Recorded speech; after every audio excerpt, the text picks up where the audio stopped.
வணக்கம் நண்பர்களே, நான் உங்கள் கவிநாயகி. இந்த பதிவு எதுக்குன்னு பார்த்தீங்கன்னா, வாழ்க்கையில் எனக்கு வந்து ரொம்ப தன்னம்பிக்கையாக இருக்குது. நான் வந்து சாதிக்க முடியாதது எதுவுமே இல்லை, எனக்குள்ள நிறைய திறமை இருக்குது அப்படின்னு நம்மலாம் இருப்போம்.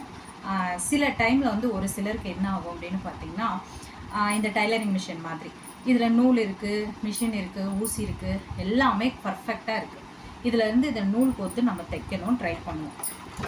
நம்ம தைச்சிட்டே இருக்கும்போது பார்த்திங்கன்னா நடுவில் நூல் கட் ஆகிடும். மறுபடியும் அதை கோர்த்து மறுபடியும் ட்ரை பண்ணி மறுபடியும் நம்ம தைச்சிட்ருப்போம். மறுபடியும் நூல் கட் ஆகும்.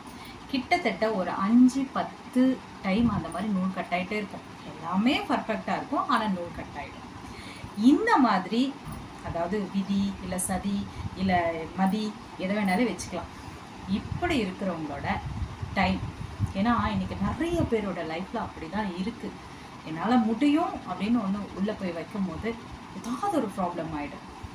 அப்படி இருக்கிறவங்க கண்டிப்பாக கமெண்டில் சொல்லுங்கள், உங்களுக்கு அந்த அனுபவம் இருக்கான்னு சொல்லி. நன்றி.